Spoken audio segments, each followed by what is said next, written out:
I, a devoted husband, cherished my wife's wedding dress, a priceless monument of our commitment, yet my impulsive younger sister's reckless spirit now risks its sacred preservation. My name is Oliver Rodriguez. I'm 30 years old, and for the last year, I've been a husband. It's a title I wear more proudly than any other. That first year of marriage, they tell you it's a honeymoon phase, but it felt more solid than that. It felt like coming home to a place you didn't even know you were searching for. My wife, 29, is the calm center of my world. She's the kind of person who makes everything better just by being in the room. And the symbol of that new life of our commitment was hanging safely in the back of our closet. Her wedding dress. I know to some people it's just a piece of clothing, a very expensive, one-time use piece of clothing. But to us, it was history. It was a monument. I can still see her the first time she tried it on. We'd gone to this little boutique downtown, and after what felt like 100 different dresses, she walked out of the dressing room in the one asterisk. The whole room just stopped. It wasn't just the fabric or the cut, it was the way her entire face lit up. It was the purest expression of joy I'd ever seen. We spent $2,000 on that dress, a serious chunk of our savings at the time. But seeing her walk toward me on our wedding day, it was worth every single penny and a million more besides. It was priceless. After the wedding, she had it professionally cleaned and preserved. It hung in the spare bedroom closet in a special, breathable garment bag, a silent, beautiful reminder of the best day of our lives. Sometimes my wife would just go in there, unzip the bag a little and run her hand over the fabric and smile. It was her treasure. And because it was hers, it was mine too. I felt this deep primal need to protect it, to protect the memory it represented. It was a tangible piece of our happiness, stored safely in our home, a place that was supposed to be our sanctuary. That sanctuary has one frequent visitor, my sister Layla. She's 21, 9 years younger than me, and she's a hurricane in human form. I love her, I really do. But loving Layla is like trying to hold onto a fistful of water. She's all impulse and energy, living entirely in the moment, with absolutely no thought for the one that comes next. To her, I'm the rigid, boring older brother who's always talking about consequences and responsibility. She calls me Old Man Oliver, and I guess from her perspective I am. I think about insurance and retirement plans while she's thinking about which party to go to on Friday night. Her most prized possession is a perfect reflection of her spirit, a cream-colored Vespa scooter. Our parents bought it for her 16th birthday.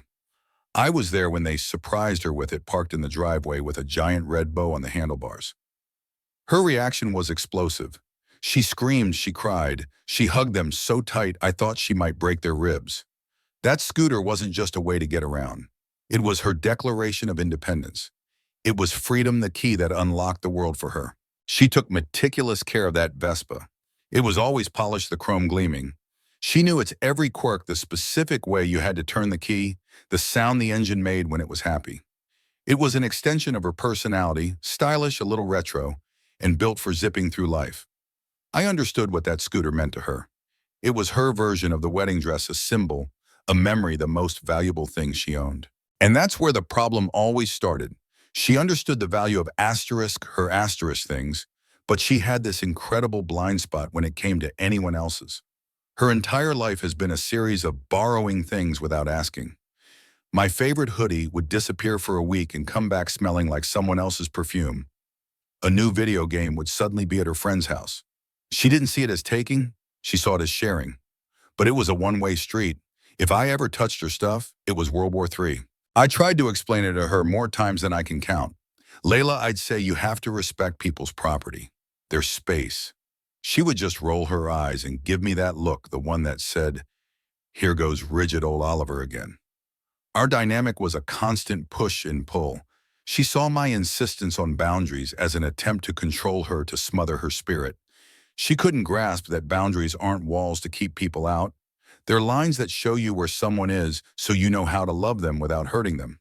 We loved each other, but we were operating on two completely different frequencies. Looking back, I can see all the warning signs, how her casual disregard for the small things was just practice for a much larger violation. But at the time, I was just happy, content in the quiet, stable world my wife and I had built. Our home was our fortress. Inside, everything was safe. Inside, our memories were protected. And in the back of the closet hung a monument to the best day of my life. I had no idea that my own sister was about to walk into that fortress and prove that nothing is safe from the people you let inside. The violation happened on a Friday, exactly 15 days ago. My wife and I were out for dinner celebrating a small promotion she'd gotten at work. We left around 7 and got home close to 10. The house was exactly as we'd left it. Nothing was out of place, no alarms were triggered, no sense of unease. We were happy, a little tipsy from the wine and completely oblivious. We went to bed that night in our sanctuary, never knowing that its walls had been breached. Layla had her own key, of course, a courtesy we'd extended for emergencies, a sign of trust that now feels unbelievably naive. She must have let herself in while we were gone, her mind set on a single selfish goal. I can picture it so clearly now, it plays in my head like a security camera feed I never installed. I see her, my 21-year-old sister, walking through our quiet home, not with the malice of a thief, but with the casual entitlement of someone who has never been told, or know loud enough for it to stick. She'd walk right past the photos of our wedding on the mantelpiece, past the little inside jokes and trinkets that make our house a home. She'd go straight to our bedroom, our room, the most private space in our lives, and she'd open the closet, push aside my suits and my wife's clothes, and find the long white garment bag tucked away in the back. She would have unzipped it. The sound of that zipper in the quiet house must have been deafening, and there it would be. $2,000 of silk and lace, a dress my wife had spent months searching for. A dress I'd first seen her in as she walked towards me on the day our lives truly began. Layla would have seen a costume, a cool, vintage-looking outfit that would make her the center of attention at whatever party she was going to. She wouldn't have seen the memory woven into the fabric. She wouldn't have felt the weight of the promise it represented.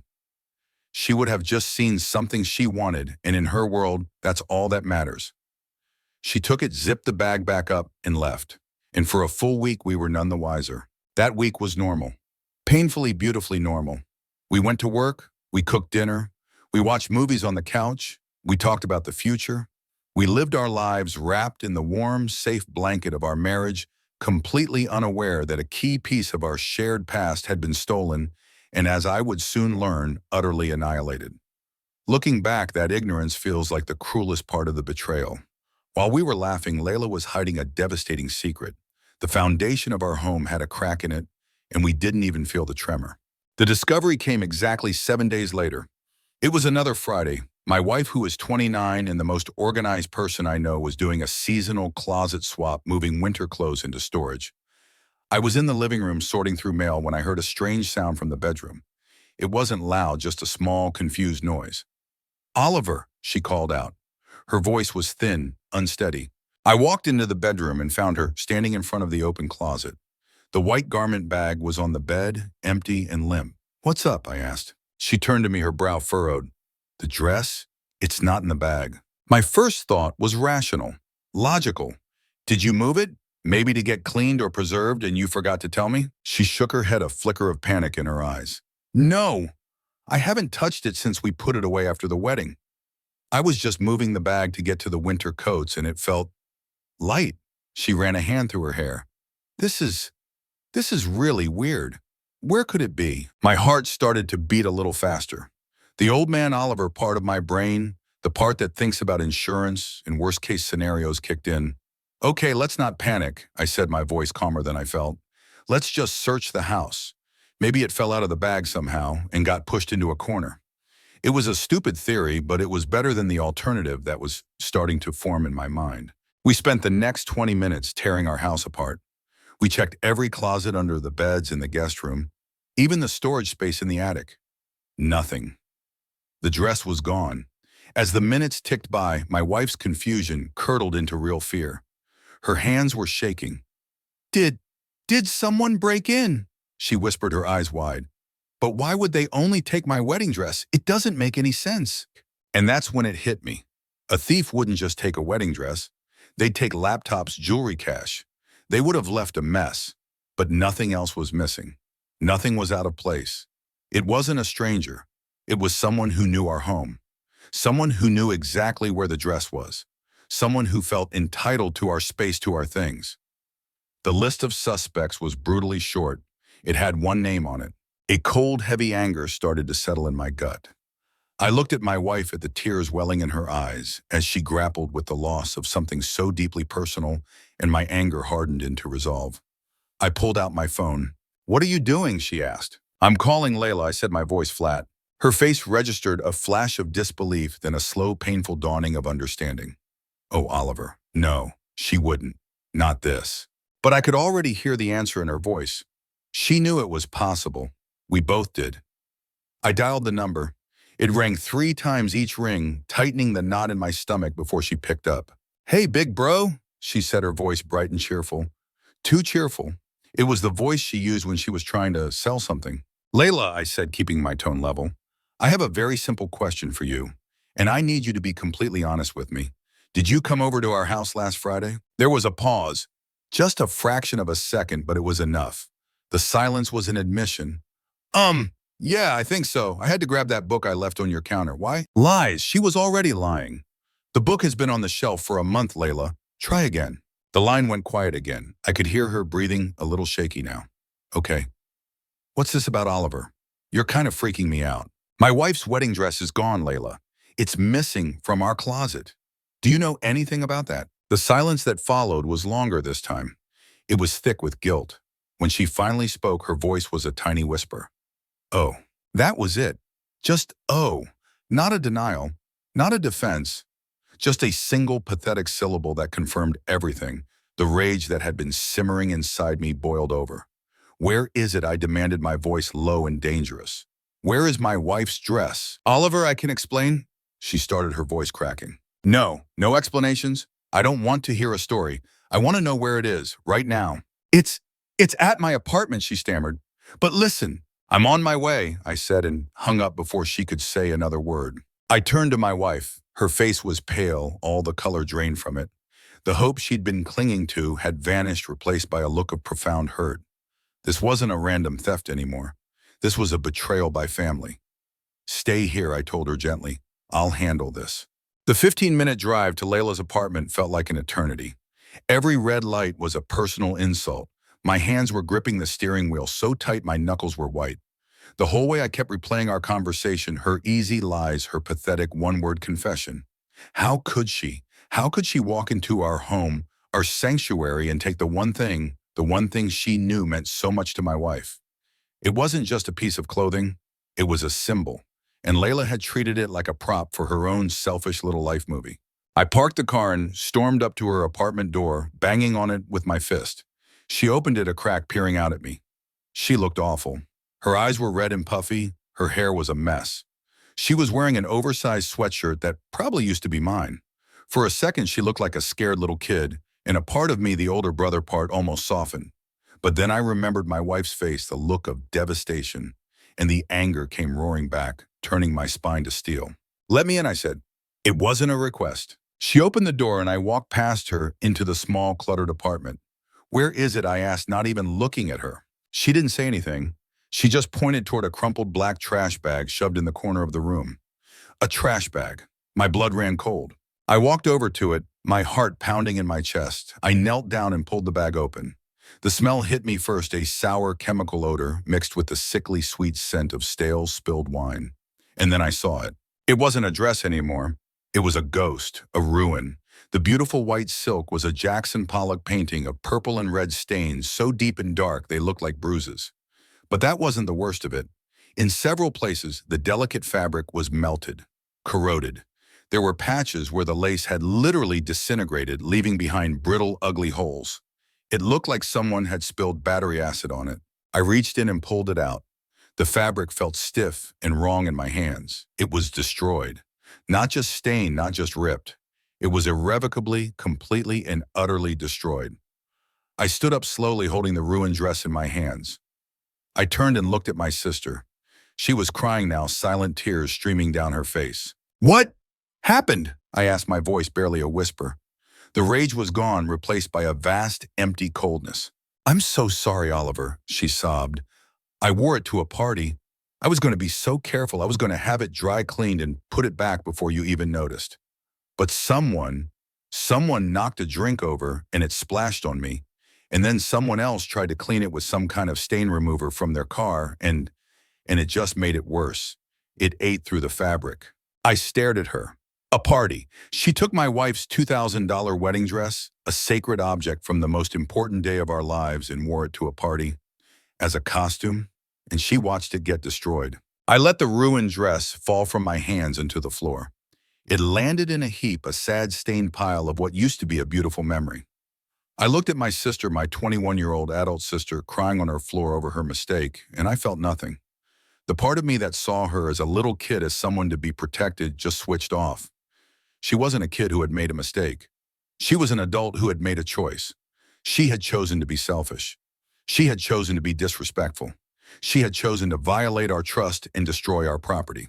And in that moment, standing over the wreckage of my wife's happiness, I made a choice too.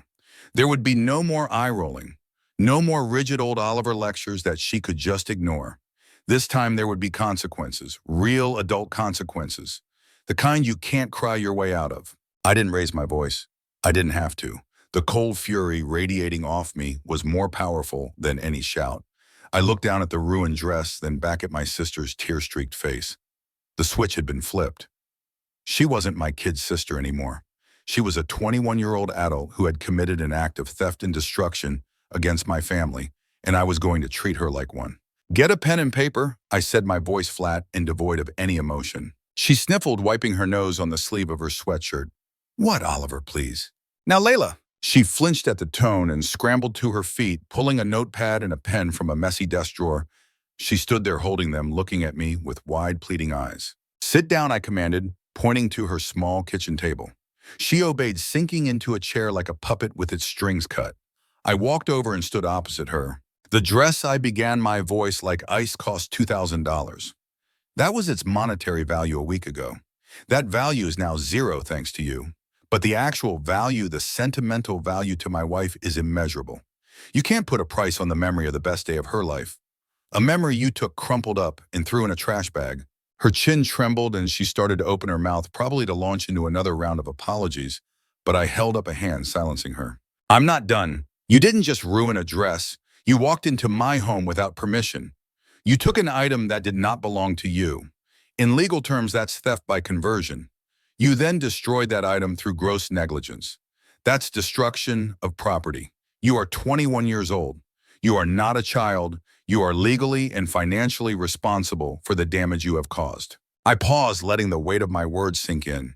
She stared at the notepad, her knuckles white as she gripped the pen. "Here are the terms," I said, leaning forward slightly. "You will pay for the replacement of the dress, and you will pay for the emotional distress and the violation of trust you caused my wife. The total is $4,000, double the original price. I consider that a bargain." Her head shot up, her eyes wide with disbelief and panic. $4,000, Oliver? I don't have that. I'm a student. I work part-time. That's impossible." "You have 1 week," I continued, ignoring her outburst as if she hadn't spoken. 7 days from today. By this time, next Tuesday, I expect a bank transfer for the full amount. $4,000, no less. "And what if I can't?" she whispered, her voice cracking. "What are you going to do if I do not have confirmation of that transfer in my account in 7 days?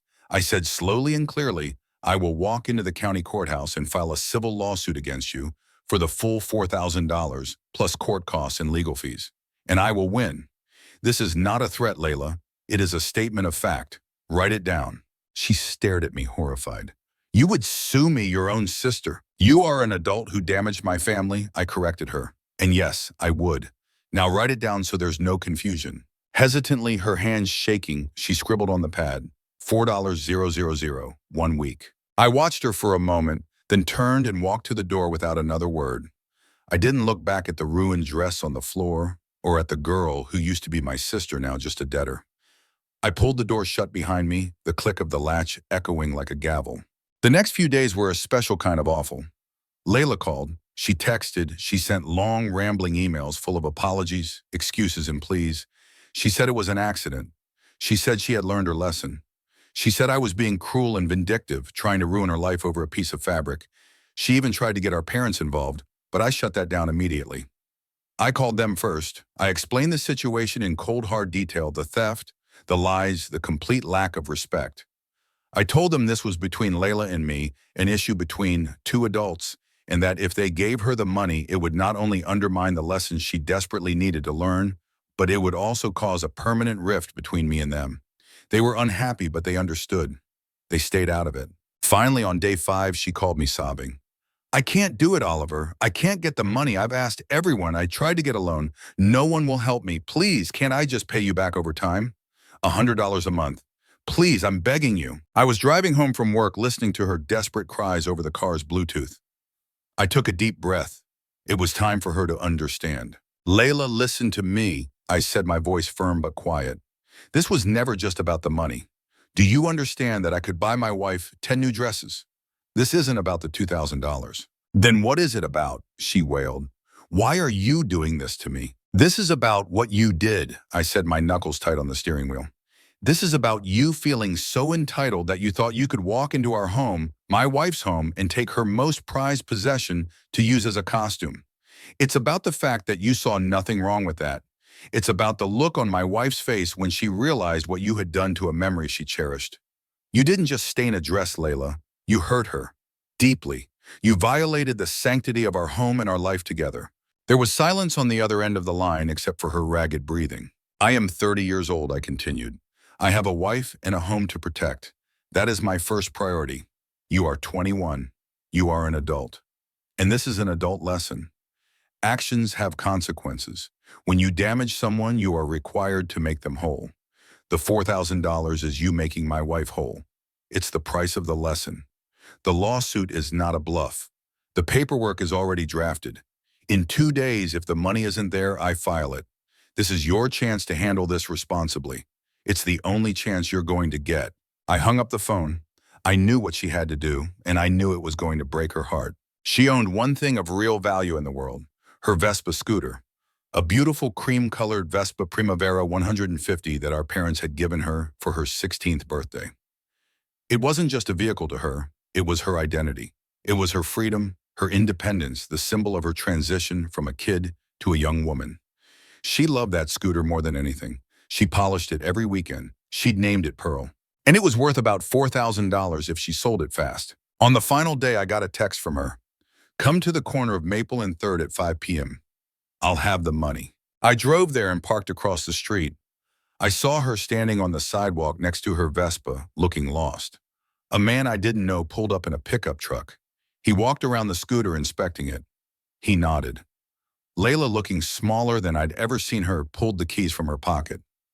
Her hand hesitated for a long moment before she dropped them into his palm. She watched him load her Pearl of her freedom into the back of his truck. She watched him strap it down. She didn't move until the truck turned the corner and disappeared from sight. She stood there on the empty curb for a full minute, her shoulders shaking. A few minutes later, she walked over to my car and got into the passenger seat. She didn't look at me. Her face was pale and blotchy. Her eyes were empty. Show me your banking app, she said, her voice a dead, hollow whisper. I opened the app on my phone. She took out her own phone, her fingers tapping mechanically on the screen. A moment later, a notification popped up on my phone. You have received a transfer of $4,000.00 from Layla Rodriguez. The transaction was complete. The debt was paid. I had won. I had the money. I had defended my wife's honor. I had forced my sister to face a real painful consequence. I had achieved everything I set out to do. Layla put her phone away. She opened the car door. Goodbye, Oliver, she said without a trace of emotion. She got out, shut the door, and walked away, not once looking back. I sat there in my car alone in the silence. I looked at the notification on my phone screen. $4,000. The number stared back at me. It was the price of a dress. It was the price of a lesson. And it was the price of my relationship with my sister. I watched her figure grow smaller and smaller down the street until she was gone. The victory I had fought so hard for felt like ash in my mouth. I had the money, but in that moment, staring at the screen, I couldn't escape the crushing feeling that I had lost something far more valuable.